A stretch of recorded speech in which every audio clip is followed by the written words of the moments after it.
Bienvenue au podcast Santé Sport, le podcast où on discute avec des gens actifs, des professionnels de la santé et des intervenants du monde du sport. Juste avant de vous présenter l'invité de cet épisode, je veux vous dire, retenez-vous pas de partager l'épisode avec votre famille et vos amis pour qui vous pensez que ça pourrait être bénéfique. Si vous êtes sur Spotify, laissez un 5 étoiles. Et si vous êtes sur YouTube, abonnez-vous à la chaîne. Ça aide vraiment le podcast à grandir. L'invité de cet épisode est gardienne de but pour les Roses de Montréal. Après avoir été écartée des équipes provinciales lors de sa jeunesse, elle a su se démarquer au niveau universitaire et senior jusqu'à jouer en Europe. En 2024, elle a été la deuxième joueuse et la première québécoise à signer un contrat avec la nouvelle ligue de soccer féminin, la Super Ligue du Nord. On discute de son parcours et bien sûr la saison 2026 qui s'en vient pour les Roses de Montréal. Veuillez accueillir Gabrielle Lambert. Gab, bienvenue au podcast Santé Sport. Hey, merci de me recevoir, c'est gentil. Merci de nous recevoir dans le complexe sportif Bois de Boulogne. Vous savez que c'est votre maison, les Roses, avec le Stade Boréal juste à côté. Exact, ma deuxième maison, fait que bienvenue. Les sportifs, quand on a un centre d'entraînement, moi aussi je disais deuxième maison en notre centre d'entraînement, tellement qu'on est là souvent. Là. Exact. Tu as été une athlète quand tu étais jeune. Tu n'as pas fait les équipes 3, tu n'as pas fait équipe Québec à profusion, mais tu as commencé à te démarquer au niveau universitaire.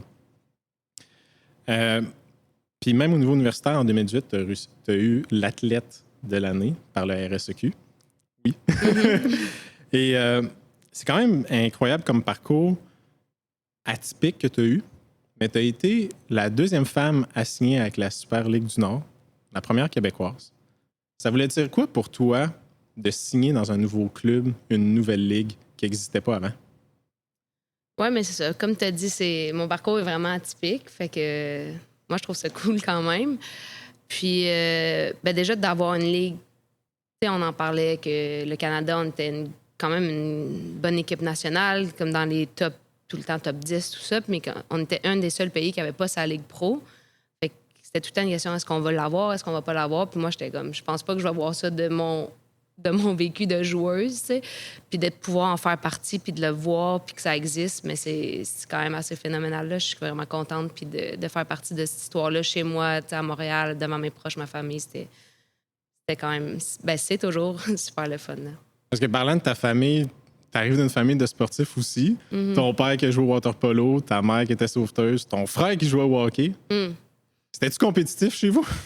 Quand même, mais tu sais, c'est ça. Genre, je pense que c'est peut-être aussi pour ça que j'ai pas piqué super jeune au soccer comme d'autres le font. Tu sais, mes parents m'ont inscrit mon frère et moi dans des sports super jeunes, mais on a touché à tout. Tu sais, on a nagé, les patins, j'ai vite patiné, fait du ski, moi j'ai fait du trampoline aussi. Tu sais, fait que je pense j'ai joué au tennis. En tout cas, on a fait plein de sports, ce qui me permet aussi d'être bonne, je pense, au soccer, de la multidisciplinarité, mais c'est peut-être aussi pour ça que j'ai pas piqué super jeune, mais moi, ça me va très bien. Là. Je suis vraiment contente d'avoir pu toucher à plein de sports puis d'avoir finalement choisi le soccer parce que j'aimais ça puis j'étais bonne. Tu sais, dans le guide de développement de l'athlète canadien, la surspécialisation trop jeune, c'est pas ça qui va être un point déterminant sur une carrière professionnelle. Là. Exact. Ben là, on se lance sur un autre sujet, là, mais je pense pas qu'on va embarquer là-dedans aujourd'hui, mais définitivement. Puis, on le voit surtout aux États-Unis aussi, là, dans les athlètes, le NFL, NBA, comme tu les vois, tous ces athlètes-là ont fait plusieurs sports jusqu'à très âgés, là, Ouais. même jusqu'au college, là, souvent, mais en tout cas. Fait que non, moi, je suis vraiment contente d'avoir eu un parcours un peu atypique, mais d'avoir pu continuer à faire plein de sports, puis justement, d'avoir pu m'amuser dans d'autres disciplines aussi, là. Puis t'es quand même rendu pro, là. Quand même. C'était-tu toi, ton frère le plus tough à la maison? Bonne question. Mais moi, j'étais la plus jeune. Fait que je pense qu'il faut être un petit peu plus tough quand t'es la plus jeune. Là, parce que moi, je voulais suivre mon frère. Fait que, tu sais, quand il allait à la patinoire avec ses amis, mais moi, je voulais y aller. Fait que, comprends, il faut que tu sois un peu plus tough. Puis comment le soccer est rentré dans ta vie? Je pense, justement, j'ai voulu suivre mon frère qui jouait au soccer. Fait que j'ai dit, moi aussi, je veux jouer au soccer, faire comme mon frère. Puis, tu sais, quand j'étais plus jeune, je suis peut-être dans ces années-là, mais c'était le soccer l'été pour tout le monde, puis le hockey l'hiver pour tout le monde. Fait que je pense vraiment que c'est dans ces années-là que c'était juste la marche à suivre. Tout le monde s'inscrivait au soccer de quartier, puis c'est ça. Mais j'aimais ça, puis j'ai pas arrêté. Ça a-tu été une piqûre ou ça a été une certaine progression au fil du temps? t'étais comme, hey, j'aime encore plus, de plus en plus ça? Je pense que c'était au fil du temps. Là, au début, j'y allais, puis ma mère me disait au début, j'étais pas genre, j'aimais ça voir mes amis au soccer. Là. J'étais pas nécessairement la plus concentrée sur le ballon ou quoi, mais non, j'aimais ça. Mais comme tu as dit, j'ai pas fait Team Québec, j'ai pas fait les sélections quand j'étais jeune. Fait que j'étais dans le local, le A, un petit peu compétitif, mais pas dans le plus haut. Fait que je pense que la piqûre de j'en veux plus, tout ça, c'est peut-être venu un peu plus tard. Mais j'ai toujours été ultra compétitive, super mauvaise perdante, genre une des pires, là, honnêtement. Ça s'améliore avec le temps, mais fait que je pense que j'avais tout le temps cette compétitivité en moi, mais j'avais pas nécessairement le vouloir ou le pouvoir non plus d'aller plus haut niveau là, quand j'étais jeune, parce que le 3, mettons à Saint-Hyacinthe, il n'y en avait pas, il fallait aller à Granby. Puis mes parents étaient comme, on peut pas t'amener à 30 minutes de route à 6 heures 3 fois par semaine à Granby. Fait que j'étais comme, ben OK, je vais rester avec mes amis dans le 2A, puis on verra par après que ça donne, tu sais. T'as-tu commencé tout de suite goaler ou... Non. J'ai fait beaucoup les deux jusqu'à quand même assez vieille aussi. Fait que je pense que ça m'a aussi permis de pas me tanner. Genre les deux? Jusqu'à 16 ans, je jouais sur le terrain puis j'étais dans les buts. Fait que des fois, c'était une mi-temps avec une autre fille ou des fois, c'était un match. Mais non, c'est ça. Ça m'a permis de, justement, avoir du plaisir aussi parce que, tu sais, le poste de gardien est quand même assez difficile. Puis il y a des équipes que peut-être un petit peu moins fortes où est-ce que j'avais moins de choses à faire. Puis j'étais comme, j'aimerais ça aller courir un peu ou peu importe. T'sais. Fait que non, j'ai fait les deux vraiment longtemps. Puis même à 18 ans, j'étais gardienne dans mon équipe, mais j'allais remplacer avec les plus vieilles comme joueuse, tu sais. Mais encore une fois, pas dans les plus hauts niveaux, mais fait que j'ai toujours aimé ça, faire un peu les deux, mais j'étais meilleure, puis je préférais quand même le poste de gardienne. Tu jouais ça à l'attaque, milieu, def? Attaque. OK. Ouais, les deux extrêmes, là. Exact. Moi, j'étais comme, si je les arrête pas, je vais marquer des buts. Tu penses-tu que ça t'a aidé autant dans ton poste de gardienne de jouer attaquante puis de penser à comment je vais déjouer la gardienne pour qu'après ça, quand tu arrives gardienne, quand tu vois une attaquante arriver, tu peux voir un peu les jeux qu'elle pourrait faire? Bien, vraiment, je pense que c'est bon pour tout le monde de voir un peu l'opposé, le point de vue de l'autre, en fait. Là. Fait que des fois, moi, on s'entend, là, je suis pas la fille avec le plus de cardio, la plus rapide, puis tout ça, mais des fois, j'ai levé la tête, puis j'étais comme, la gardienne est avancée, je cours même pas, là, je vais juste essayer de frapper direct, la chipper. Puis je pense qu'aussi, c'est ça, comme tu dis, OK, si elle arrive avec pleine vitesse, ben comment je réagis, moi, en tant que gardienne, tandis, puis l'avoir vécu en tant qu'attaquante, ben ça l'aide, là, définitivement. Là, dans ton parcours, t'as pas joué 3A et tout. Au cégep, est-ce que tu as joué dans l'équipe? À Saint-Hyacinthe. À Saint-Hyacinthe? Mais genre, c'était 2A, là. C'était pas la grosse ligue. La division 2. Hein? Ouais, c'est ça, exact. Puis, t'as quand même réussi à te rendre à l'université après? Ouais, mais tu sais, mon but... Moi, je voyais comme... Saint-Hyacinthe, il faut que tu déménages là, quand tu vas à l'université. Ben, t'as Montréal, mais tu sais, Montréal, avec les déplacements, c'est quand même compliqué. Fait qu'à Saint-Hyacinthe, tu peux pas rester chez toi. Fait que dans tous les cas, je savais que j'allais partir de la maison. Puis, je sais pas pourquoi, mais Québec, ça m'a toujours attiré, le rouge et or, tout ça. Puis, j'avais même écrit à Elder qui m'avait jamais répondu, d'ailleurs, à ce moment-là. Fait que, finalement, ben, je suis allée à Trois-Rivières. C'était un des seuls bacs où j'étais aussi acceptée dans mon programme, puis tout ça. Puis, c'est là que je me suis rendue, mais... Puis, finalement, tant mieux. Ça a bien à donner, mais c'était pas mon premier choix non plus. T'as-tu joué à l'UQTR? Ouais. Tes premières années? Ben, j'étais arrivée blessée, malheureusement. C'était pas l'idéal, mais fait que j'avais pas commencé le premier match de la saison. Sauf que la gardienne s'est blessée au premier match de la saison. Fait que là, il a fallu que je rentre en jeu, puis j'ai comme juste pris le spot, puis j'ai joué tout le reste de la saison. Là. Fait qu'après ça, t'es allé jouer contre Laval. Exact. Après ça, ouais. Ça a l'air que t'aurais impressionné Elder? Ouais. Ben, c'était un peu un running gag aussi à un moment donné. Ben, Elder, forcément, qui était le coach du Rouge et Or à ce moment-là. Puis avec l'équipe du semi-pro qu'il y avait à Québec, dans le temps, le Dynamo. Puis il était venu me chercher pour que les étés, j'aille jouer au semi-pro au Dynamo. OK. Fait que c'est grâce à Elder que j'ai eu ça aussi. Puis là, je dis à Elder en joke, je dis, ben oui, tu me voulais pas au Rouge et Or. Puis là, c'est ça, on riait bien de ça. Mais c'est comme ça que j'ai connu Elder. Fait qu'en jouant contre, puis après ça, ça a été le directeur sportif quand j'étais au Dynamo à Québec. Là. Tu as joué pour combien de saisons pour le Dynamo? 2 ans, 2 étés. 2 étés. Puis après ça, je pense qu'il y a l'opportunité quasiment d'une vie qui arrive Elder, qui propose ton nom à Outre-mer, en Europe. Exact. Ouais, c'est ça. Ben, dans le fond, moi, j'ai fait 2 ans universitaires et les 2 étés du Dynamo en même temps. Ouais. Puis après ça, j'ai pris une année sabbatique parce que déjà à l'école, je savais plus trop où je voulais aller. Puis physiquement, mes chevilles, en tout cas, j'avais besoin d'un break. Fait que j'ai pris une année sabbatique de tout, d'école, de soccer. Puis je suis partie en voyage. Fait que c'est ça. Puis là, mon but en revenant du voyage, j'allais rentrer au HEC, aller jouer pour les Carabins, essayer de jouer pour une bannière, puis tout ça. Là, c'était ça mon objectif. Puis finalement, je déménage à Montréal, je fais un peu le camp d'entraînement avec les Carabins, puis Elder m'appelle ou m'écrit. Puis il me dit « Ouais, je sais que tu retournes à l'université, tout ça, mais j'aurais une opportunité pour toi, un essai en France, si jamais ça te tente. » J'étais comme « C'est sûr, je veux dire, j'aurais pas cette opportunité-là une deuxième fois. Tu sais, j'ai pas un gros nom, j'ai pas fait... je suis pas connue, tout ça. Fait que je suis comme, OK, je saute sur l'occasion, puis je pars. Fait que 2 jours plus tard, j'étais dans l'avion, je m'en vais à Albi, en France, puis je fais mon essai. Ça se passe pas super bien, je vais pas mentir. Okay. Là, moi, je pensais que je retournais. Là, j'étais comme, j'ai fait 3 jours, merci, bye. Là. J'avais appelé mes parents, j'étais comme, ouais, je pense pas que ça va le faire, je vais revenir bientôt. Au niveau des performances sportives ou au niveau plus social, de comme arriver Non, là-bas? les performances. T'sais, j'arrive là-bas, puis c'était la première fois que je vis dans un contexte pro. Ça n'a rien à voir avec ici. Puis là, on fait un match amical contre des gars. Puis même si c'est la même langue, c'est pas les mêmes termes sur le terrain. Là. Je me rappelle, j'ai dit « keep ». La fille, elle a pris le ballon, elle avait rien compris de ce que j'avais dit. Là. Après, elle était comme « qu'est-ce que t'as dit ?» J'étais comme « que je voulais le ballon ». Elle est comme « ah, j'avais pas compris ». J'étais de même « ah, parfait ». On va s'ajuster. En tout cas, je pense que je prends genre 8 buts. Là, fait que j'étais comme « ah ouais, non, ça a pas bien été ». Mais finalement, ils me gardent. Écoute, fait que je suis 2e gardienne là-bas. Puis c'est quand même compliqué, tu sais, ça. T'es à l'étranger, t'as pas de repères, tout ça. Mais les filles sont super fines, je m'entends bien avec les gens de l'organisation, tout ça. Fait que ça, c'est vraiment le fun.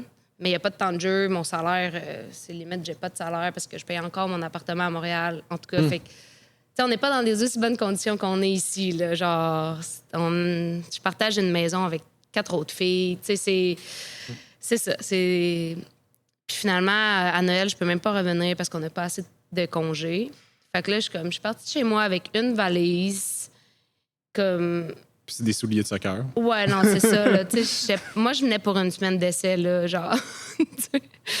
Fait que c'était quand même compliqué, puis tout ça. Puis là, c'est ça, je joue pas, mais l'équipe, ça va moyen, puis tout ça. Puis là, j'ai une très bonne discussion avec le coach, là, assez animée. Là, finalement, il me dit, tu vas avoir ta chance de jouer, puis comme, c'est à toi de me prouver, genre. Fait que là, je suis comme, parfait. Le 10 matchs où est-ce que j'ai ma chance de jouer, je suis malade, là, mais genre, ça va pas, là. Mais je me dis, j'en aurais pas d'autre chance, là. Je suis obligée de la saisir. Fait que là, je suis comme, OK, j'y vais. Puis c'est ça, on perd le match, mais genre, je fais quand même un bon match, tout ça. Puis le match suivant, il me dit, je vais te donner ta chance dans le championnat, parce que ça, c'était la Coupe de France. C'est comme 2 compétitions un petit peu différentes. Il dit, je vais te donner ta chance dans le championnat, mais il dit, comme tu as intérêt à être bonne, parce que c'est le championnat. Ouais, puis c'est mon nom, puis c'est ma décision, puis comme, en tout cas. Fait que là, je suis comme, parfait, pas de pression. Finalement, je pense qu'on perd le match aussi, mais je fais encore un bon match. On perd 1-0, quelque chose du genre. Puis là, j'ai joué tout le reste de la saison, puis on a réussi à se maintenir, ce qui était l'objectif du club, là, de rester en Division 1. Fait que c'est ça. Tu fonctionnes sur la pression, toi? Quand même, ouais, j'aime ça la pression. Tu penses que c'est une qualité d'athlète d'être capable de gérer la pression de même? Définitivement. Je veux dire, on a un... Ben, puis gardienne encore plus, là, on va se le dire. On a un travail, une profession qui est différente, il faut que tu carbures à ça, puis la gérer, puis être capable de... Tu as un niveau de pression, puis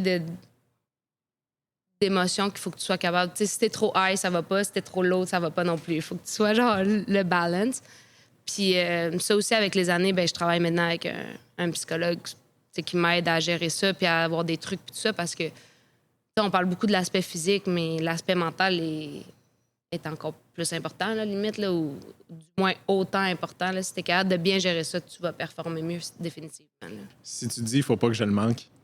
Tu vas le manquer. Je te confirme que tu vas le manquer. C'est là que tu vas aller chercher en arrière, dans le fond du filet. C'est ça, tu sais, au biathlon, on a 5 balles pour tirer 5 cibles. Parlant de pression. Dernière, là. La dernière, t'es comme... Puis, tu sais, au niveau de la Coupe du Monde, t'arrives, puis il faut que tu sois parfait, veux pas. Fait que quand tu arrives à 19 en 19, là, qu'il te reste une cible, puis que le premier il est peut-être dans les loupes de pénalité, tu gagnes la médaille d'or, là, c'est ça. Là. C'est fou. Puis, tu sais, mettons, c'est ça, la dernière, mais la première aussi, là, tu sais, t'en rates. Il faut pas que t'en rates d'autres, mais là, t'as juste le merde, j'ai raté la première, là, il faut pas que je rate les autres. Fait que là, puis là, c'est ça qui en découle, mais c'est tellement. Votre sport, c'est un sport de fou, là, déjà. Merci. Puis, tu sais, c'est un sport que la rapidité de mentalement reprendre le dessus, c'est instantané. Là, tu sais, puis la balle, il faut que tu l'ailles oublier. Tu sais, je pense sur un autre épisode, je mentionnais le soccer. C'est comme, tu sais, tu manques une passe, un jeu peut bouger un peu à gauche, à droite, puis après ça va revenir. Tu peux prendre peut-être un 15 secondes pour dire, OK, non, regarde, un jeu va jouer, moi, je vais me placer, OK, puis là, la machine recommence. Mais là, c'est... Non, c'est là. Ouais, ta shot, elle arrive là et là. Et tout de suite après. Fait que, avec les roses, vous avez psychologue, préparateur mental avec vous? On est en train de... Il nous donne des ressources, mais moi, OK, c'est ça, j'avais commencé avec la personne qui me suit quand j'étais en Allemagne. Fait que j'ai commencé quand même sur le tard, OK. mais j'ai commencé... ça fait comme 4 ans, là, maintenant, 3-4 ans qu'on travaille ensemble, ouais. Puis en France, ton day-to-day, là, d'être loin de sa famille, mais pour faire du soccer, là, ta passion, comment t'as vécu ça au fil du temps? Ben déjà, c'est pas si glamour qu'on le pense. T'es pas arrivé en jet privé, là. Ah non, mon Dieu, non. Non, les voyages de minibus de 12 heures, de rentrer à pas d'heure le lendemain matin, c'est ça, là, avec un salaire très, très faible, là, dépendant. Mais c'est ça, moi, j'ai monté les échelons aussi, les clubs. Plus j'allais... Comme j'ai commencé quand même dans un petit club avec pas beaucoup de moyens et tout ça, puis c'était parfait, là, j'ai adoré mon expérience là-bas. Mais c'est ça, plus j'ai changé de club, plus j'ai monté en infrastructure, en tout ça. Puis... l'affaire, c'est qu'à Albi puis à Saint-Étienne même, mes 2 premiers clubs, les entraînements étaient le soir. Parce que les filles travaillaient, les filles allaient à l'école. Fait que ça reste que pour moi, qui n'avais pas ça à ce moment-là, comme pas des... Tu sais, j'avais arrêté mes cours, le temps de me... Mais la journée, ils sont quand même longues, là. Tu fais quoi jusqu'à 6-7 heures le soir? Ah, OK, ouais. Tu sais, genre, t'as beau te lever à 10 heures, mettons, là... Fait que là, c'est là que j'ai recommencé aussi l'école en ligne pour finir mon bac, puis tout ça. Puis après ça, ben, quand je suis tombée à Montpellier, ben là, les entraînements, c'était le matin aussi. Fait que ça change vraiment de la dynamique. Fait que tu t'entraînes, tu peux te reposer, puis il y a vraiment une dynamique différente, puis tout ça. Mais non, puis j'avais des amis qui étaient venus, là, on va peut-être en parler plus tard, mais qui étaient venus me voir en Allemagne, puis ils étaient comme, je sais pas comment tu fais pour vivre cette vie-là, genre, ils étaient comme, je serais 100% malheureuse. J'étais comme, moi, je suis très heureuse, mais c'est pas, c'est ça, c'est beaucoup de sacrifices, puis ça demande un type de personnalité, je pense. On retourne à l'épisode rapidement, mais juste avant, je voulais vous parler d'Innovaclim. Être en santé, c'est aussi être confortable chez soi.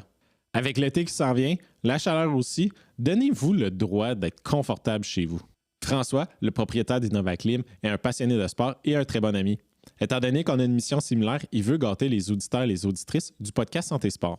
Il vous offre la soumission gratuite dans un rayon d'1 heure de la Ville de Québec et il vous offre aussi le prix Famille et Amis. Ils sont gentils de même. Pour obtenir le cadeau, c'est vraiment simple. Vous avez juste à m'écrire que vous êtes intéressé par le prix Famille et Amis d'Innovaclim avec vos informations de contact sur la page Instagram du podcast Santé Sport ou par courriel à podcastsantésport@gmail.com avec comme sujet Innovaclim. Un membre de l'équipe d'Innovaclim va vous répondre rapidement. De retour à l'épisode. J'ai eu la chance d'aller en Europe avec Team Canada de biathlon. Et là, quand tu vois que la course, le match, c'est une fraction du temps que tu es là, même si tu aimes énormément compétitionner, faut que soit que tu aimes compétitionner à un niveau tellement fort que tu dis tout le reste, c'est pas grave, ou sinon, il faut vraiment que tu aimes tout le processus d'être athlète. Je me lève, je m'entraîne à chaque jour. C'est une job 7-7, 24-7. Là. Mm-hmm. Si tu te couches tard le dimanche soir puis tu as un training le lundi matin, ben ça peut mal aller. Ouais, c'est ça. Là. Non, c'est vrai qu'en termes d'heures, on dirait pas que c'est beaucoup. T'sais. Quelqu'un qui regarde nos journées, ils sont comme, ouais, ben à 2 heures, t'as fini. Je suis comme, oui, c'est vrai. Sauf que à 2 heures, j'ai fini ici. Sauf que dans ma tête, j'ai peut-être pas fini parce que je repense à ma pratique. Puis nous, on filme les pratiques, les matchs. Fait que tu fais de la vidéo que tu n'as peut-être pas le temps de faire ici. Fait que tu fais chez toi. Après ça, c'est OK, mais je suis un peu fatiguée. Fait qu'au lieu d'aller voir des amis, au lieu de faire ça, ben je vais me reposer parce que cette fatigue-là, elle s'accumule. Si elle s'accumule, ben demain, je vais être moins bonne. Fait qu'il y a tout ça. Après ça, ben il faut que je mange bien. Je peux pas juste me dire, ben j'ai pas trop envie de cuisiner. Ça t'arrive une fois, c'est pas si pire, mais à tous les soirs, ça peut pas. Fait qu'il faut que je mange bien pour que demain, je recommence. Puis ton day off, c'est pareil. C'est pas juste un day, genre, parfait, je fais n'importe quoi. Non, comme tu dis, là, tu te prépares pour recommencer ta semaine, puis tout ça. Fait que c'est une job qui, en termes d'heures, n'a pas l'air si prenante, mais qui s'arrête jamais. Là. Puis tu l'as vécu aussi. Là.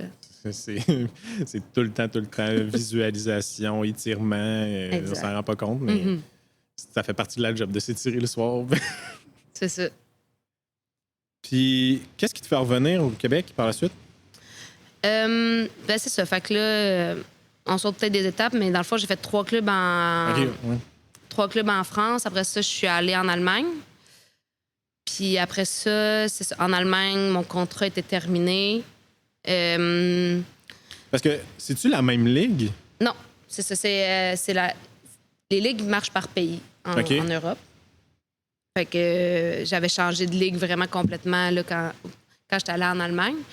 Puis, c'est que ton contrat a été transféré en Allemagne? Ben dans le fond, ce qui est arrivé, c'est qu'à Montpellier, à la fin de ma première saison, quand j'avais signé là, je me suis blessée. Je me suis blessée au genou. Je me suis fait le ligament croisé. Le classique. Oui, c'est ça. Moi, j'étais comme, à 29 ans, ça m'arrivera plus. Genre, je suis rendu trop... Genre, j'ai passé cette étape-là, merci. Non, c'est arrivé. Direct à la fin de saison, il restait 5 jours, tu sais. Fait que là, c'est un gros questionnement parce que j'ai plus de contrat à Montpellier, techniquement. Je suis en fin de contrat, donc là, ils me disent... Ben, un peu parfait, ben, un peu voici la sortie, là, genre. Puis là, je suis comme, OK, moi, je fais quoi? Est-ce que je reviens au Québec, je me fais opérer? Je me fais opérer là-bas? Tu sais, c'est plein de logistique qu'il faut que tu gères parce que si j'ai plus de travail, avec plus de contrat, j'ai plus de visa, donc je peux pas rester en France non plus pour me faire soigner. Mais si je reviens ici, est-ce que je peux me faire soigner aussi rapidement? Est-ce que je vais avoir les mêmes infrastructures pour me remettre de ma blessure? Fait que c'était plein de questionnements, puis... Finalement, le club a été vraiment super gentil. Ils m'ont re-signé. Montpellier m'ont re-signé pour me permettre d'avoir accès à tous les soins possibles, toutes les infrastructures pour pouvoir me remettre de ma blessure. Sauf qu'on avait pris l'entente parce que eux, ils avaient dû re-signer une autre gardienne aussi parce que clairement, je n'étais pas apte à jouer. Fait que l'entente, c'était quand tu vas être apte, on brise le contrat. OK. Fait que j'étais 100% d'accord avec ça. Là. C'est le meilleur des... Moi, tout ce que je veux, c'est une place pour me donner une chance de rejouer. Parce que c'est ça. Puis je m'étais dit dans ma tête, j'ai dit, je veux pas que cette blessure-là mette fin à ma carrière. C'est pas là-dessus que je finis.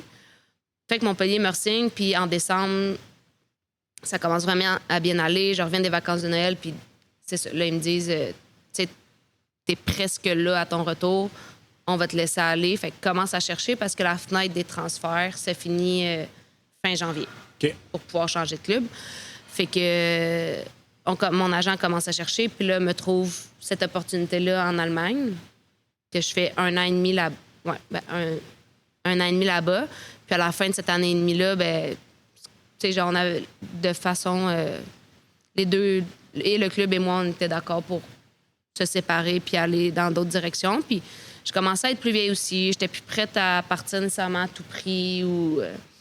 Je voulais avoir quelque chose qui me stimulait, puis j'avais pas trouvé encore de contrat comme ça. Fait que là, j'étais ici au Québec, puis là, la NSL était annoncée, mais c'était quand même vague comme projet encore. Là. On savait que Montréal allait avoir une équipe, mais c'était quoi? Il n'y avait pas plus d'informations. Là. C'est comme la NSL arrive, mais on sait pas trop. Montréal a une équipe, puis il y a 5 autres équipes, mais on sait pas trop. Fait que là, au début, j'étais comme, ben, écoute, je suis pas prête à dire oui à 100% maintenant, mais on verra si j'ai pas d'autres projets ou quand ça va se développer un peu plus, revenez vers moi, puis on verra.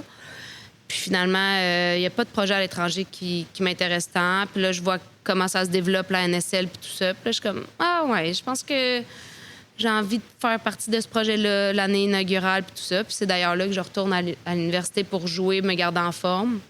OK. En même temps, en attendant la saison pro. Fait que c'était une question de timing, puis je pense que j'étais rendue là dans ma carrière, puis je voulais faire partie de ça. Parce que dans le fond, t'es revenu jouer à l'UQTR 2 fois. 2 fois. Hey, tu l'aimes, Oui, l'UQTR, ta deuxième oui. maison dans cette place-là? Oui. Puis à ce moment-là, comme j'ai mentionné au début, tu as remporté athlète d'excellence du RSEQ Ouais, en ça, 2018. En 2000, ouais. Comment t'as pris cette nouvelle-là d'une petite fille qui faisait plein de multisports, qui n'a pas joué trop haut, puis qui apprend qui est l'athlète d'excellence de l'année? Écoute, cette année-là, ça a été aussi très compliqué pour moi parce que on va pas se mentir, là, c'était pas mon but de retourner à l'UQTR en 2018. Autant là, la deuxième fois, la troisième fois, c'était vraiment ma décision. Genre, je savais dans quel objectif je le faisais. C'était pour me garder active de jouer, puis après ça, signer avec les Roses, tu sais. Mais la première fois, c'est parce que j'avais pas trouvé de contrat en Europe. C'était pas mon objectif de revenir ici. J'avais vraiment des gros problèmes de cheville. Fait que là, j'étais pas super contente de retourner à l'université, là. Puis, tu sais, moi, au début, les filles aussi dans l'équipe étaient pas trop sûres de mon caractère, là. Ils avaient même un peu peur de moi. Puis là, le coach avait... T'es un peu plus vieille vu que t'es allée jouer de... Exact. Je suis un peu plus vieille, puis, tu sais, ça paraît que je suis moyen d'âme d'être là, on va pas se mentir. Puis moi, j'avais dit au coach, qui est un bon ami à moi aussi, là, j'avais dit, moi, tant que c'est pas sûr à 100% que je reste ici, je m'implique pas puis je m'embarque pas. Je vais venir pratiquer, je vais venir... Mais attends-toi pas à ce que je fasse plus, tu sais. Il était comme, non, c'est correct, genre, fais tes affaires. Puis il me connaissait, fait qu'il savait qu'un coup que j'allais être dedans, j'allais tout donner. Mais comme, tant que c'était pas sûr que je reste, je voulais pas donner cette impression-là ou, tu sais, m'embarquer à 100%. Puis finalement, c'est ça, j'ai pas eu d'autres contrats, puis on avait statué qu'il fallait que je me fasse opérer pour mes chevilles aussi. Fait que j'allais faire la saison universitaire, me faire opérer les 2 chevilles. Fait que, tu sais, le plan était clair. Fait que là, quand j'ai embarqué, j'ai dit, OK, cette année, je pense qu'on a une très bonne équipe pour le QTR. On peut se rendre loin. Genre, on va se donner, puis on va mettre les efforts. Puis là, c'est ça. Ça a changé. Ça a bien été. La saison s'est bien passée. Les filles sont pas traumatisées. Mais c'est ça. Il y a eu un switch. Puis moi, dans ma tête, c'était ça aussi. C'était quand je m'embarque dans quelque chose, je le fais, puis je le fais à 100%. T'sais.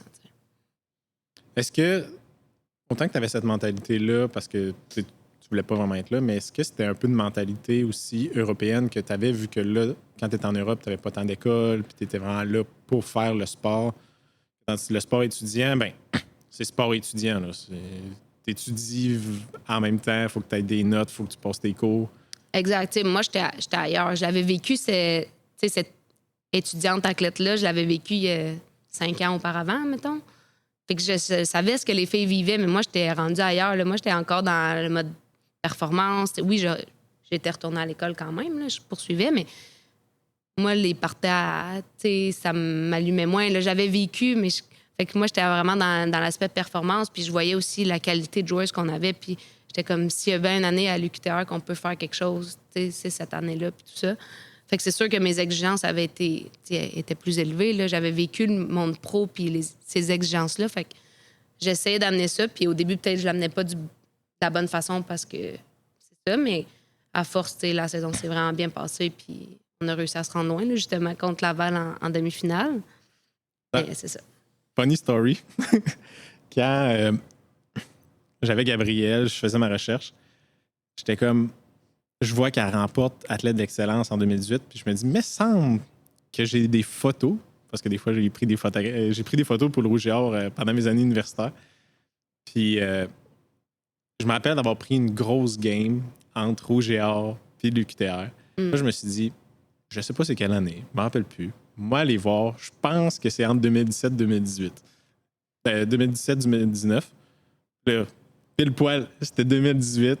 C'est que j'ai pris Gabriel en photo. Malheureusement, Rougeard avait gagné. Ouais. Mais c'était vraiment... j'ai rechecké mes vieilles photos sur Facebook. J'ai fait, c'est Gab, ça? C'est Gab. C'est quoi les chances quand même, hein?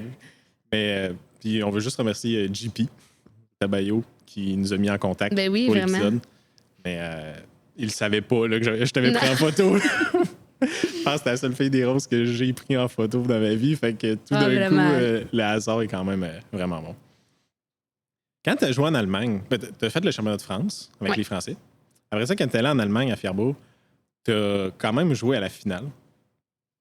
Ouais. Devant un gros stade. 45 000 personnes.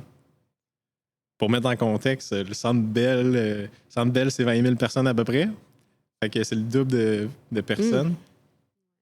Puis je pense qu'il y a une petite histoire juste au début de la semaine qui a fait en sorte que tu es arrivé pour jouer la grosse finale. Exact. Fait que, mise en contexte, dans le fond, c'est ça. J'ai expliqué un peu. Je venais de Montpellier, je revenais de ma blessure au genou. Tu sais, j'étais rétablie, mais ça reste que j'avais pas joué. Fait que quand je signais en Allemagne, c'était comme deuxième gardienne aussi, ce qui m'allait très bien. Là. Je reviens d'une grosse blessure. Déjà, je me dis, j'ai une chance de découvrir un nouveau championnat, ce qui était un de mes objectifs aussi. Tu sais, j'avais passé plusieurs années en France. Puis là, j'étais comme, j'ai envie de voir autre chose, tout ça. Puis là, j'arrive en Allemagne, ça se passe bien, mais je joue pas. Puis, tu sais, ce qui est correct. Ils ont une première gardienne établie. Puis moi, je me reprends des bonnes sensations. Mon genou va bien, tout ça. Fait que c'est parfait. Arrive un match vers la fin de la saison. La gardienne se blesse pendant le match. Fait que moi, je dois rentrer.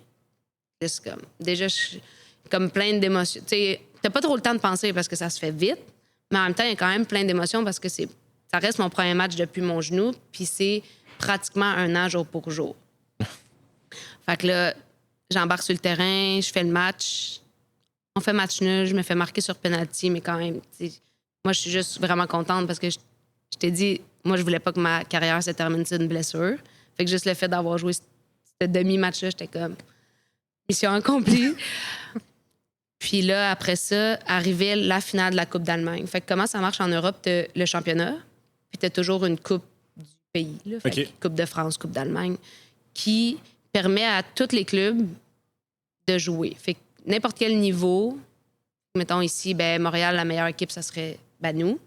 Mais à Québec, ça serait une des équipes genre semi-pro qui serait le représentant. Fait que eux autres seraient dans la coupe. Fait que ça peut être... Tu peux jouer contre des 1, des 2, des 3. Exact. Puis là, la finale, c'est ça. C'est les deux équipes qui sont rendues en finale, qui ont eu le meilleur parcours. Fait que déjà, de se rendre là, c'est quand même... Pour nous, le SC Freiburg, c'est pas quelque chose que tu fais à chaque année, tu sais. Fait que c'était déjà un exploit en soi. Fait que moi, j'étais genre... Hey, je vais participer à ça, c'est super cool. Puis là, les filles en parlaient. C'est comme, le stade va être rempli, tout ça. En France, il n'y a pas de stade rempli de même. Là. C'était genre 500 personnes, 1000 personnes à tout casser. Là. Là, je suis comme, déjà, juste de vivre ça, j'étais genre, wow, ça va être nice. Donc là, la fille se blesse au genou. On sait pas trop. Finalement, le lundi, elle a son IRM croisé. Déjà, je suis comme, oh mon Dieu, je te feel, là, genre, je sais comment. Puis elle aussi, là, elle attendait ce match-là. Là, c'était le match d'une vie pour plusieurs d'entre nous, là, tu sais. Fait que là, déjà, je suis comme, oh, la pauvre. Puis là, après ça, les coachs viennent me rencontrer puis ils me disent, c'est toi qui vas jouer. Je suis comme, jeudi. Fait que là, on est lundi, jeudi. Parfait. Dans 3 jours. Oui, c'est ça. Parfait. Et là, j'ai appelé mon psy, d'après moi, 5 fois dans ces 4 jours-là. Puis... fait que là, c'est ça. Puis là, je parle avec ma meilleure amie, puis je dis, hey, ça serait fou que tu sois là. Mais tu sais, Québec, Allemagne, 3 jours de préavis. Je suis comme, ça serait fou, mais laisse faire, là, tu sais. Finalement, elle m'écrit, elle dit, on vient. Moi, puis un autre. Fait qu'elle, puis une autre de mes amies, disent, on débarque. Fait qu'ils ont pris l'avion le mercredi. Ils sont arrivés le jeudi, genre, pour le match, en après-midi. Puis ils sont restés jusqu'à dimanche. Et en fait, un petit trip en Allemagne. Ils disent, on serait venu juste pour le match, ça aurait valu genre le prix. Elle dit, c'était tellement fou. L'atmosphère dans le stade était tellement sick. Là. Puis nos partisans, nos fans à Freiburg sont incroyables. Là. Genre, ils ont chanté tout le long. Là. J'étais pas capable de parler à mes défenseurs. Là. Puis j'ai une voix qui porte. Là. Genre, d'habitude, tout le monde m'entend. L'attaquante m'entend. Et ils se retournaient, t'es comme, on comprend rien. Je suis comme, ah, parfait. Bon, on va... Fait que je suis vraiment embarquée dans le match en me disant, tu sais, pas de pression, comme amuse-toi puis vis-le parce que les chances que tu revives un moment comme ça sont presque nulles. Là. On a perdu le match, mais j'ai quand même fait... moi, j'étais satisfaite de mon match. J'en garde juste des bons souvenirs puis c'était fou, là. Puis, outre le contexte, pour moi, c'était aussi... Je reviens de mon genou, c'est mon premier vrai match d'un croisé, tu sais. Fait que... C'est le match d'une vie. C'était juste fou. Genre, je suis... Ouais. Et pour les personnes à la maison qui n'ont jamais été athlètes de haut niveau, qui ont participé sur une scène de haut niveau, la manière que les amphithéâtres puis les stadiums souvent qui sont faits, c'est que les speakers sont dirigés vers la foule. Fait que quand vous êtes dans la foule, vous vous dites hey, la musique est vraiment forte. Mais quand vous êtes sur le terrain, et si vous allez à l'amphithéâtre du Rouge-Géant, TELUS, sur le terrain, t'entends rien. T'entends pas le son. T'entends juste les fans. Puis ça permet aux joueurs de pouvoir communiquer, comme tu mentionnes. Mais quand t'as 45 000 personnes qui crient face à vous autres, ben, il n'y a rien pour contrer le son en plus. Là, dehors de même, Ah ça non, doit non. porter. Là. Pour vrai, ils n'ont pas arrêté de chanter tout le match. Genre, c'était incroyable. La seule, justement, que j'étais capable d'entendre, c'était mon amie, genre, de un, parce que c'est la seule qui parlait français, dans toute la gang. Dans toute la gang d'Allemands. Exact. Mais c'est drôle, tu sais, à un moment donné, il y a comme eu une blessée ou whatever. Fait que là, je vais sur le bord du but pour prendre de l'eau. Puis là, elle est comme « Gabi! Gabi! » Puis là, je suis comme « Acheter un billet direct en arrière de toi? Mais moi, j'avais comme 2 billets. Non, elle était comme sur le côté, là, mais OK. quand même proche. Là, mais c'était là, genre... Fait que j'étais vraiment dans le match en même temps. Genre, j'en profitais. Là, j'étais de moi. Yes. Ouais, c'est beau, ces moments-là. Puis là, tu arrives à un niveau que... Ça, on revient juste un peu dans notre discussion. Tu reviens à Québec. Tu reviens au Québec. Mm-hmm. Tu joues un peu pour l'UQTR. Tu entends qu'il y a des discussions pour la Super League. Puis à un moment donné, tu reçois un appel? J'avais déjà eu un contact, on va dire, là, en juin déjà. Fait que, tu sais, vraiment avant là, de décider de retourner à l'UQTR ou quoi que ce soit. Fait que, tu sais, je savais que c'était là, mais comme je t'ai dit, en juin, c'était vraiment... tu sais, il n'y avait pas de nom, il n'y avait pas de... Il n'y avait rien. Tu sais, c'était la NSL, puis Montréal va avoir une équipe, mais qui va jouer là-dedans? C'est quoi? Ce qui est le groupe d'entraîneurs, ça rentrait-tu dans ta discussion? Ben oui, mais tu sais, là, il y avait... C'était même pas... C'est juste, on va jouer où? On va... Il n'y avait pas de... Il n'y avait rien, là. C'était vraiment... C'était une équipe, puis 6 équipes, puis une ligue, mais comme personne connaît, personne... Fait que tu veux-tu... Pas de nom, pas de ville. Tu veux-tu t'embarquer là-dedans? Tu sais, c'est... Tu veux t'embarquer dans... Moi, j'étais rendue à 30 ans, là, quand même, tu sais, plus fin de carrière. Tu veux t'embarquer dans un projet qui est quand même... Qui te tente, qui va t'apporter quelque chose, puis tout ça. Puis fait que là, j'avais eu ce contact-là, puis j'étais comme... Tu sais quoi, là, c'est trop tôt pour moi, genre en juin, de décider de m'embarquer là-dedans. Je vais voir... Justement, si j'ai d'autres opportunités en Europe, tout ça. Puis sinon, on se reparle, tu sais. Fait que finalement, j'arrive, puis là, l'été passe, j'ai pas trop de contrats qui m'attirent en Europe, tout ça. Puis là, ça commence à se développer, là. Il y a plus de détails sur la ligue, puis tout ça. Puis là, je suis comme, ah, OK. Puis j'ai passé l'été ici, là. C'est le fun de passer l'été complet avec ta famille, tes amis, faire moins de sacrifices. Tu sais, les étés, je revenais ici, même quand j'étais en Europe, mais c'était 5 semaines, puis après ça, bête sur port, là. Ouais. Là, j'étais comme, j'ai passé 3 mois ici, là. Tu y prends goût, là, à rester. Fait que là, j'étais comme, ouais, OK, je partirais pas à tout prix, là. Tu sais, faudrait vraiment que ça soit quelque chose de très, très le fun qu'on m'offre là-bas. Puis là, c'est ça, la NSL, elle se développe, tout ça. Fait que là, on a des pourparlers en août, septembre encore. Puis là, c'est plus concret. Genre, la directrice sportive est nommée. Comme... Là, il y a quelque chose. Là, je suis comme, OK, c'est un projet qui me semble me convenir. Je suis en fin de carrière. On développe quelque chose au Québec pour les générations futures, même pour les jeunes, mais moins jeunes, celles qui vont sortir de l'université, qui n'ont pas joué pro encore, mais qui vont avoir l'opportunité de jouer pro ici. C'est fou, là. J'aurais rêvé à voir ça, moi, quand j'avais leur âge, puis tout ça. Puis finalement, c'est ça. Fait que je décide quand même de continuer à jouer, d'embarquer à l'UQTR pour me garder en forme, jouer. Mais je savais que ça s'en venait à l'hiver. On retourne à l'épisode dans quelques instants, mais juste avant, j'ai une petite question pour vous. On parle souvent de santé sur le podcast, mais est-ce que vous prenez soin aussi de votre santé financière? La réalité, c'est que beaucoup de gens s'entraînent fort, mais leurs finances, elles, restent dans le flou. Le stress financier que ça va venir créer va venir affecter la qualité de vie. C'est exactement pour ça que je veux vous parler de service financier Sébastien Fournier. Sébastien est un très bon ami, mais aussi un auditeur du podcast Santé Sport. Sa mission, aider les gens à bâtir une santé financière solide avec une offre de services globale qui inclut les placements, l'assurance vie et l'assurance pour professionnels. Son objectif, que vous ayez un plan clair pour vous permettre de continuer d'investir dans votre santé, vos projets sportifs ou de maison et votre avenir. Pour les auditeurs du podcast Santé Sport, Sébastien offre la première consultation gratuite et sans engagement. Pour profiter de l'offre, c'est très simple. Allez sur le site web www.podcastsantesport.com/finance avec un S. Remplissez le court formulaire de contact qui s'y trouve et Sébastien vous contactera rapidement. On retourne à l'épisode. Tu as quand même eu la chance de jouer en France puis en Allemagne. Que, tu l'as mentionné, en France, c'est peut-être pas trop de fans, mais tu as quand même joué dans 45 000 personnes. Comment tu trouves où se situe le soccer féminin québécois par rapport à ces ligues-là internationales? Mais tu sais, c'est sûr qu'on se développe encore, puis c'est dur de comparer quelque chose qui vient de commencer. Tu sais, si on compare vraiment Ligue Pro, là, compare une Ligue Pro de 1 an à des ligues qui ont des vingtaines et plus d'années. Tu sais. Mais honnêtement, j'ai été agréablement surprise par déjà l'engouement qu'il y a eu ici. Ouais. Genre l'engouement, le stade, c'était fou. Les infrastructures, les gens qui sont prêts à mettre, puis c'était le temps qu'on le mette, le temps, les investissements, tout ça. Puis on voit le résultat, là. Il y a du monde qui sont intéressés à venir, puis on a du talent au Québec. Sauf que ça reste que la structure... Tu sais, quand t'es française puis t'as un club pro dans ta ville ou genre dans les alentours, là, ben, tu vas au centre de formation. Fait qu'à partir de 19 ans, ben, t'es déjà, ou 16 ans même, t'es déjà là, t'es dans le truc. Puis après ça, ben, tu t'entraînes déjà avec l'équipe première. Fait que t'as déjà ce lien-là qui est facile à faire. Okay. Tandis que pour une étrangère, déjà, t'en as 5 ou 6 dans l'équipe pro. Fait que déjà, si t'es étrangère, t'as bien moins de chances de réussir à percer. Parce qu'il y en a moins dans l'équipe.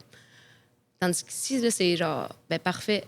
Comme, on va développer nos talents, on va leur permettre d'avoir une visibilité, on va leur permettre d'avoir comme cette chance-là. Puis il y en a peut-être qui vont finir par partir ailleurs, mais il y en a, tu sais, le fait de rester ici, ça va dire, ben, hey, on est une ligue compétitive, c'est le fun de venir ici, puis nous, on va attirer des talents aussi, puis ça va faire grossir tout le sport au soccer, genre du soccer québécois, là. Fait que c'est ça qui est le fun. Parce que les Roses, c'est pas une équipe 100% québécoise. Hein. Non.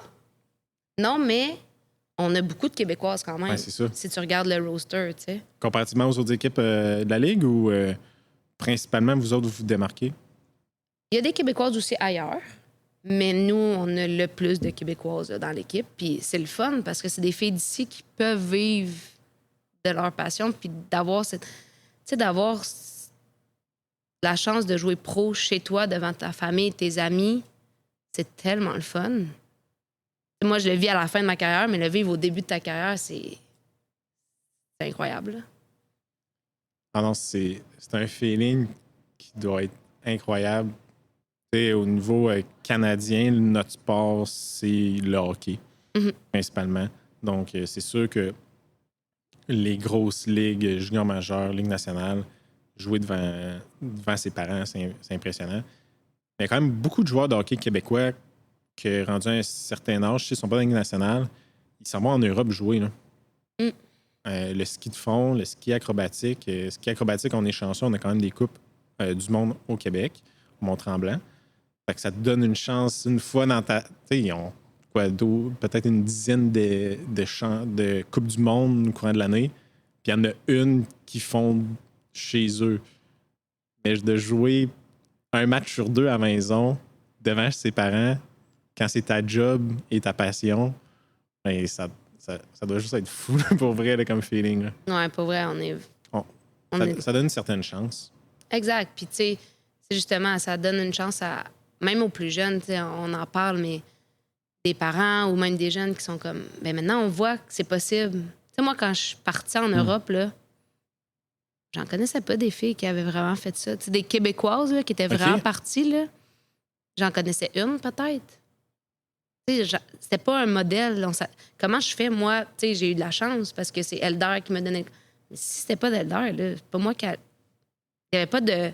C'était pas une porte, tu sais, ouverte, facile à atteindre. Là. Puis encore moins si t'avais pas été en équipe nationale ou, tu sais...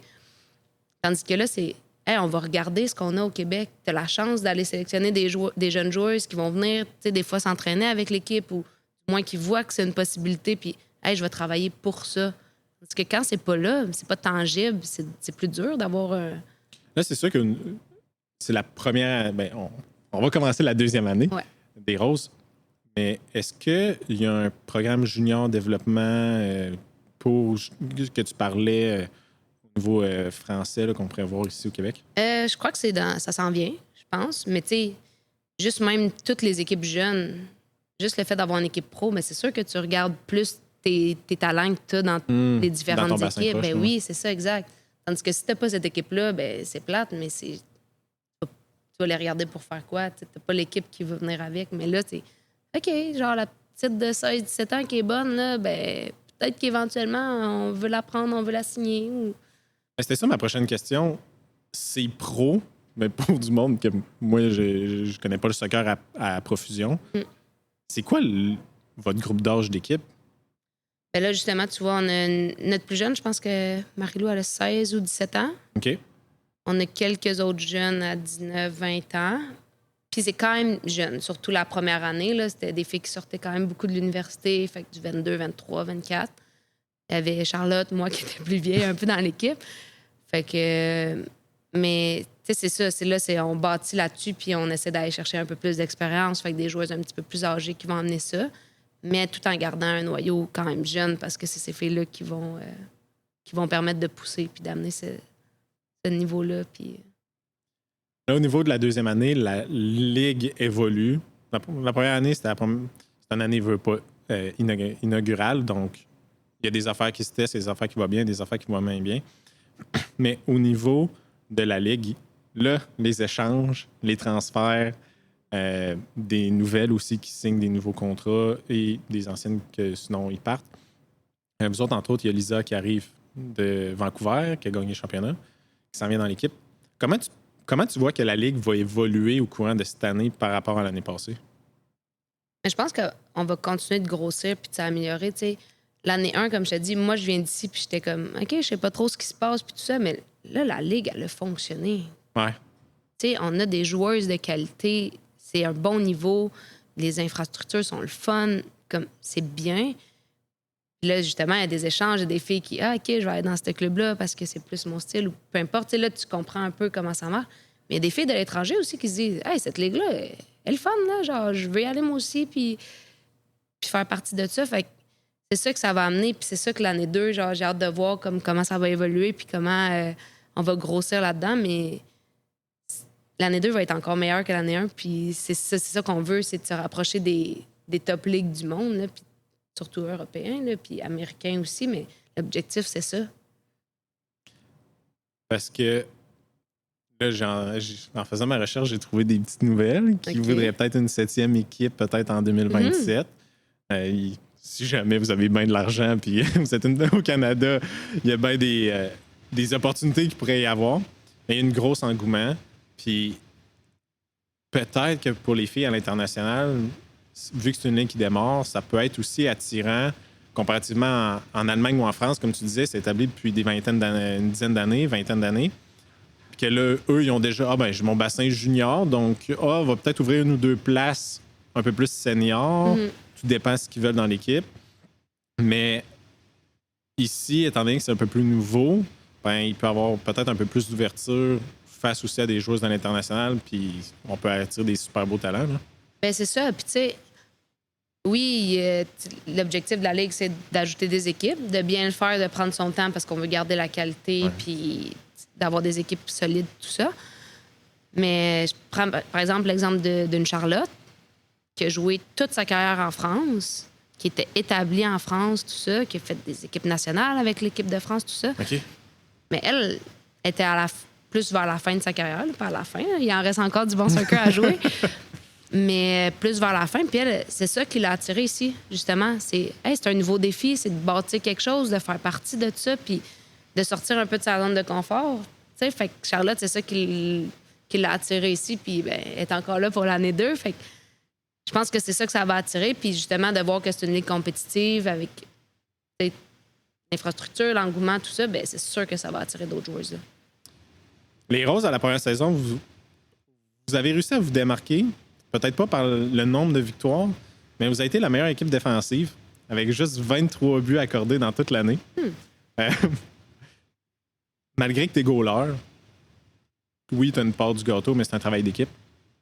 Ah ben là, 100%. Je veux dire, Si les filles en avant de toi. Si les filles en avant arrêtent personne, ça va être plus compliqué.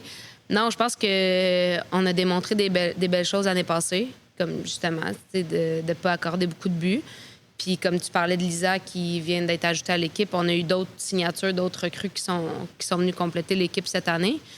Puis c'est des recrues plutôt offensives, fait que c'est sûr que ça va amener cet aspect-là. Puis on a hâte de voir cette chimie-là s'installer. Puis déjà dans les pratiques, on les voit un petit peu. Là. Puis c'est là-dessus qu'on va essayer de s'améliorer cette année. Puis continuer à être aussi bonne défensivement, même encore meilleure. Puis aller pousser pour marquer plus de buts. Puis, Pour être une bonne équipe défensive, faut-il avoir une bonne chimie d'équipe? Ben, je pense que oui. Je pense que c'est quand même la clé parce que, tu sais, défensivement, tu as besoin de l'une de l'autre. Si elle, à côté, elle court pas ou si ça marche pas, puis si tu connais bien ta coéquipière, ben, tu sais que, OK, elle va faire ça, fait que moi, je peux anticiper, je vais faire ça pour l'aider ou vice-versa. Puis c'est sûr que la chimie joue un rôle important. Puis si on l'a, puis ça se démontre sur le terrain, je pense qu'on peut voir que les filles sont prêtes à travailler les unes pour les autres puis à se pousser dans le bon sens. Là. C'est que l'objectif cette année, ça ressemblerait à quoi pour l'équipe? Non, on veut tout gagner, on veut aller au championnat, puis on veut faire rayonner le logo des Roses. Là. Parce que vous avez, comme tu as mentionné, vous êtes allé chercher des recrues puis des joueuses un petit peu plus offensives sur ce plan-là. C'est pas une année de reconstruction que vous avez, là. Ah, mon Dieu, non. Année 2, non. C'est pas du tout l'année de reconstruction, mais comme, c'est ça, tu sais, c'est difficile de bâtir une équipe déjà. Tu sais, dans les autres clubs, là, quand t'as déjà ta base, tu sais, les recrues, t'en prends quoi? 3, 4 par année, là, dans les clubs, mettons, en Allemagne. Mais là, ici, tu partais de zéro, l'année 1, là, t'étais vraiment personne. Fait que là, on a quand même gardé un bon noyau. Fait que c'est d'aller ajouter des petites pierres à l'édifice qui vont nous permettre d'être encore meilleurs puis encore mieux performer sur le terrain. Là. Si t'avais à convaincre une famille de Montréal à venir voir une game cet été? Ben, honnêtement, c'est facile. Je pense que venir au Stade Boréal, c'est de voir l'atmosphère qu'il y a. C'est pour toute la famille. Il y a des jeux, il y a des activités. C'est le fun. Je pense que les filles, on est accessible. On aime ça parler aux gens. On aime ça genre vivre les émotions avec les fans. Pour vrai, on est là, puis ça paraît qu'on a du plaisir puis qu'on aime ce qu'on fait. Fait que je pense que ça se ressent dans tout le stade. Fait que j'invite tout le monde à venir au moins essayer une fois. Le 2 mai, match d'ouverture. Puis non, je pense que vous allez être accrochés directement quand vous allez venir au stade. Là. Ça ressemble à quoi la vibe là, pendant une game? Là? Honnêtement, les gens sont dedans, puis cette énergie-là, ben nous, on la transmet aussi sur le terrain. T'sais. On la sent, mais on la retransmet aussi en énergie qu'on met sur le terrain avec le ballon. On sent le ballon, on défend. Puis je pense que ça se voit aussi qu'on est un groupe soudé qui aime avoir... qu'on a du plaisir à faire ça. Puis je pense que ça se ressent. Moi, tout le monde qui est venu, en tout cas, m'ont dit c'est le fun de vous voir jouer. Genre, on aime ça. Il y a de l'émotion. On vit avec vous. Puis tout ça. Fait que je pense que c'est ça. Tu as vu les ligues, tu as même joué dans les ligues en Europe qui ont plusieurs années, comme on mentionnait tantôt. Ici, la Super League, elle a fait sa première année, elle s'en va sur sa deuxième. Toi, tu aimerais voir le soccer féminin québécois, canadien, où dans 10 ans? Mon Dieu, mais dans les meilleures ligues du monde. T'sais, moi, j'aimerais ça que ça soit les meilleurs talents veulent venir ici. Là, on continue à développer puis qu'on se rende compte, moi je sais, mais que tout le monde se rende compte déjà qu'on a du talent au Québec, qu'on a le talent puis que si on donne une chance, ça va se démontrer, mais aussi d'attirer les meilleurs puis que ça soit une des ligues les plus attrayantes puis plus compétitives au monde. Là. Je pense que c'est ça qu'on veut puis qu'on souhaite. Là. Ça serait le fun. Ça serait le fun. Ça serait cool. C'est sûr que je viens de Québec, fait que moi, avoir une équipe à Québec... Ce serait une bonne rivalité quand même. Ça serait une très bonne rivalité. Là. Puis on a quand même un très beau stade à Québec qui pourrait être utilisé pour ça. Là. Tu le connais, là? Ouais. Il y a bien des estrades, puis c'est une ligue d'été, fait que le terrain il serait accessible. Ça serait une belle rivalité à avoir encore. Ça serait quelque chose. Puis si on va sur ton côté un peu plus personnel, tu mentionnais un peu, là, quand tu arrivais à 30 ans, tu disais je commence à être en fin de carrière. Tu arrives dans une nouvelle équipe, une nouvelle ligue. Toi, personnellement, Gab, ça serait quoi le leg que tu voudrais laisser soit au rose ou au soccer féminin québécois? Je pense que déjà, moi, tu sais, on le mentionne, puis ça fait partie de moi. Je pense que mais je pense pas. J'ai un parcours atypique. Fait que je veux, avec ça, démontrer que, tu sais, peu importe ton parcours, tu peux y arriver si c'est ça que tu souhaites. Première des choses. Puis je pense aussi, ce qui me démarque beaucoup, c'est quand on me voit jouer sur un terrain, on voit que je prends du plaisir, puis je donne des émotions, puis que c'est ça que je veux que les gens retiennent. T'sais, quand ils viennent me voir jouer, puis ils regardent un match des Roses, puis je suis là, c'est genre, wow, genre, elle amène cette émotion-là, puis elle aime ce qu'elle fait, puis je pense que c'est ça le plus beau leg qu'on peut laisser. Belle parole. Hey, j'ai une dernière question pour toi. Une question que je pose à tous mes invités. Ça veut dire quoi pour toi être en santé?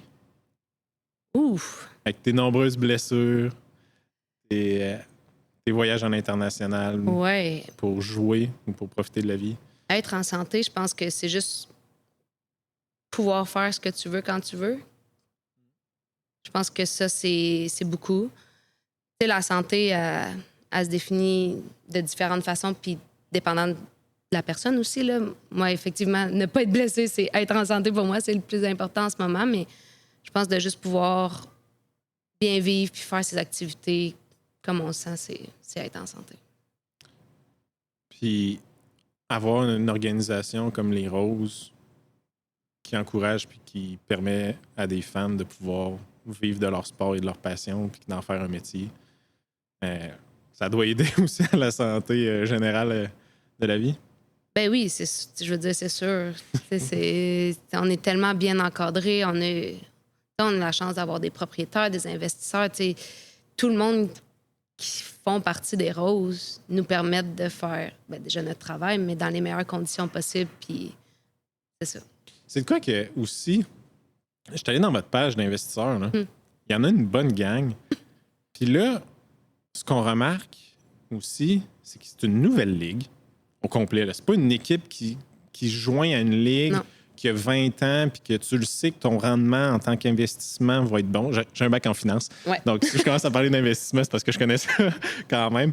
Mais quand tu vas investir dans une business comme une équipe sportive, si tu ne sais pas ça va être quoi ton rendement, ça devient quand même un gros risque financier. Et pour prendre ce risque financier-là comme une ligue de soccer féminin canadienne, il faut que les investisseurs, les dirigeants soient passionnés de soccer féminin.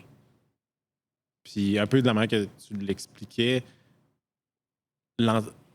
l'organisation, elle encourage, puis elle doit être passionnée aussi, autant par ses joueuses que par ses fans, que par le soccer. Là. Ben, c'est ça. Ben, c'est toi qui as le bac en finance.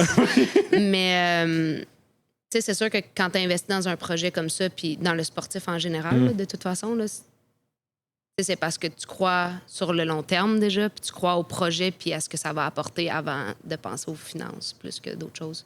Puis c'est le fun d'avoir, tu as vu les investisseurs, tu as vu les propriétaires, c'est toutes sortes de backgrounds, c'est une diversité là, qu'on a. Puis c'est le fun de voir autant de gens investis dans le sport féminin et dans le soccer féminin au Québec. Là. Ça va aider bien du monde. Ouais. Si y a des auditeurs, auditrices qui veulent te suivre ou suivre les Roses, la meilleure façon, ça serait par où? Instagram, ouais. Rose de Montréal, puis Gab Lambert. Ouais. Rose MTL FC. Ouais. Puis Gab Lambert sur Instagram. Gab Lambert sur Instagram. Votre premier match, début de saison? 2 mai. Ben, à domicile, oui? À domicile, parce qu'on commence à l'étranger le 25 avril à Calgary. Puis après ça, le 2 mai, là, on espère retrouver tous nos partisans, le full stade, puis donner un bon spectacle pour notre match d'ouverture. Un peu de beau temps aussi. C'est sûr que ça l'aiderait. Là. Le 2 mai, il peut encore faire un petit peu froid en soirée, mais écoute, on a été chanceux l'année dernière. Pour vrai, on a eu un match, je pense, où est-ce qu'il a fait moyen. Le reste, ça a été beau. Fait on souhaite la même chose pour cette année, puis une bonne ambiance. Parce que votre horaire, c'est-tu dans la semaine, c'est-tu dans la fin de semaine? C'est un peu, ça mélange un peu, des fois en soirée la semaine, des fois la fin de semaine, mais plus vendredi, samedi, dimanche. Là. Parfait. Là, moi aussi, je fête ma deuxième année, ma première année. Bravo! Fait que j'ai fêté ma première année au début du mois. Puis moi aussi, à un moment donné, il faut que j'aille des commanditaires ou des sponsors. Donc, j'ai un nouveau sponsor. Pep2Go, des saucissons. Donc, des saucissons faits au Québec. Et il y a plein de saveurs vraiment débiles mentales. On a poutine, cheddar jalapeno, bleu buffalo, en piri-piri nature. Donc, si tu veux t'en prendre un, puis le partager avec les filles si jamais, ou le laisser. Donc, tu as plein de choix de saveurs. Mais tu peux. Moi, je suis végétarienne, mais je suis sûre que ça va faire plusieurs heureuses dans le vestiaire, là. C'est Parfait. sûr. Donc, les filles pourront en profiter. Oui, les filles grandement. vont pouvoir. Avez-vous des Françaises dans l'équipe? Une Française. Une Française, ben, ils sont Charlotte, là-dessus. elle va sûrement y aller. Là. Puis beaucoup de Français dans l'administration. Le soccer, c'est leur sport. Le football. Exact. C'est bon. Ben, Gab, un très gros merci. Mais merci à toi, c'était vraiment le fun. On se dit à la prochaine. Yes. Merci de votre écoute et j'espère que vous avez apprécié l'épisode. Si ce n'est pas déjà fait, aimez et commentez. Et pour plus de contenu, suivez-moi sur Facebook, Instagram, YouTube et TikTok. À bientôt!